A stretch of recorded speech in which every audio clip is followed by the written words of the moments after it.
Hello everyone. Welcome to Fisher Film Reviews.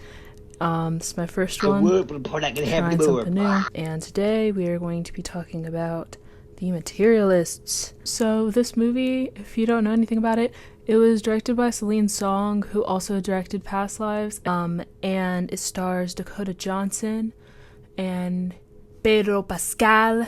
Get that camera the fuck away from me. I've taken 4 years of Spanish and I can't say the man's name properly, I'm so sorry. And Chris Evans. I remember I saw like a Letterboxd review and it was like hardest game of Fuck, Marry, Kill. It's not hard for me. I'll throw that at the end. If anyone wants to know what mine is, then I'll throw that in at the end, so you know, because it was really easy for me. So the movie's basically about this woman, played by Dakota Johnson, who is a matchmaker, and her job is to set people up. Basically, she's like a dating app. She's like a person, but like a person does the dating app thing. She does that. And at the wedding of two of her clients, she meets Pedro Pascal's character. I'm forgetting all the characters' names. I'm so sorry.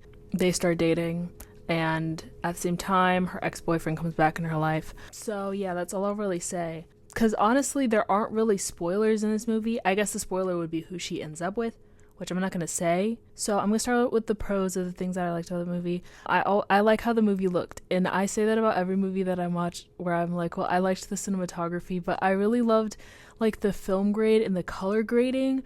I remember when the movie started, I was like, this color grading is only doing Dakota Johnson favors. Like, she looks so good. Like, it just looks really nice and pretty, and it was just nice to look at. And I feel like now that's become like a standard where it's like, well, every movie always looks good. But like, I don't know, like it's always cool to be able to watch something and it doesn't hurt your eyes, sort of thing, or has a distinct style that like matches the vibe. And I think this had a distinct style that matched the vibe. I also really liked the performances. I liked Dakota Johnson's performance, really. That was my main thing. I think that her closed offness and her like just stoicism, like usually that's like, okay, you're a boring character, you have no personality, but it made sense, and then you kind of start to understand why she's like that because of the industry that she's in, because everything is very impersonal and inhuman. And not to say that she's like inhuman or anything, but you kind of have to be a little bit robotic to be able to do something like that. So I feel like her performance was really good, and she slayed down the house. Boots, Houston, I'm deceased when it came to that. Chris Evans didn't like blow me away. I'm sorry. I wasn't like, it was just like whatever. Pedro Pascal, charismatic as ever. His character was basically just charisma on a stick, and of course they hired him. Like, he would just breathe on screen, and then everyone would be like, oh my god, he's so hot, I want to be around him, he's so cool, I'd want to marry this guy, he's so awesome. So I don't know if it's necessarily like any like practical acting skill that he was really exhibiting, because it's just like his aura is like crazy. I liked the subject.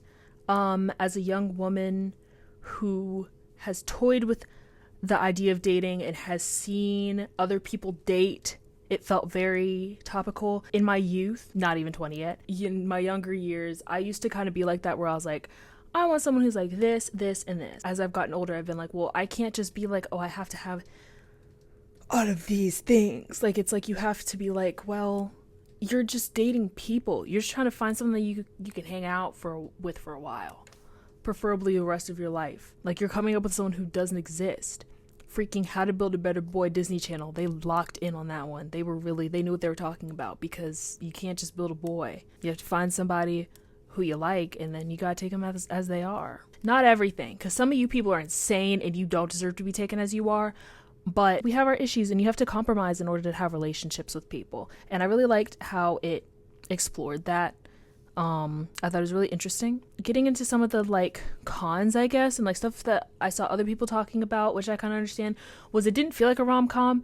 I didn't go into it thinking that it was going to be a rom-com, because I'd heard people saying that it wasn't really a rom-com. With the topic being like materialists, I was like, okay, this probably isn't going to be super romantic, because having relationships founded on material possession is like not gonna be really that romantic. And I viewed it more as a drama or like a satire. And I think that's why I enjoyed it a bit more. Because on the rom-com stance, yeah, because it wasn't romantic really. And like, it wasn't like super funny. It was more so just like, I've seen people who act like that online, in real life, looking in the mirror, you know, and then kind of criticizing it. Like, that's not really anything like that profound. But also I guess it popularizes the idea, because I feel like it has been really normalized, of just viewing people as like boxes to tick off and being like, oh, we'd be a good match, rather than being like, okay, this is someone that I genuinely like being around. I don't know.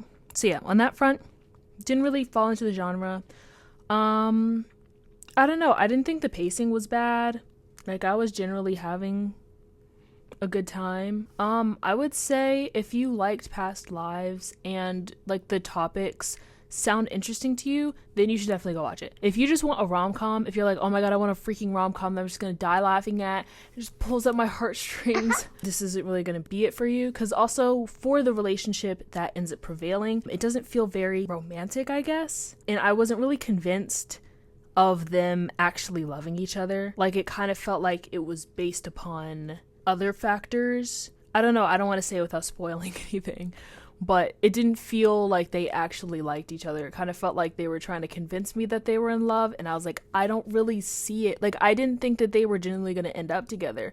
I thought she was going to end up being single, and then it was like, oh no, she's getting with him, and it was like, okay. Star rating, I hate doing star ratings. For my enjoyment, I would give it a 7 out of 10, I think. 7.5 out of 10. I liked it on Letterboxd. Like, I literally, you can see I have a Fight Club poster in the back. When I first watched Fight Club, I was like, this is a 3-star movie. It is now in my top 4. So it's just like, I don't like rating things because I'm like, it doesn't feel real. I don't know. I could make a whole video about that maybe. But yeah, that is my thoughts on The Materialists. Go watch it if you think you'd like it. And don't watch it if you don't think you'd like it. I said I was going to finish this off with my opinion for Kiss, Marry, Kill. So, final verdict. Kiss Pedro Pascal, marry Dakota Johnson, and kill Chris Evans. Bye!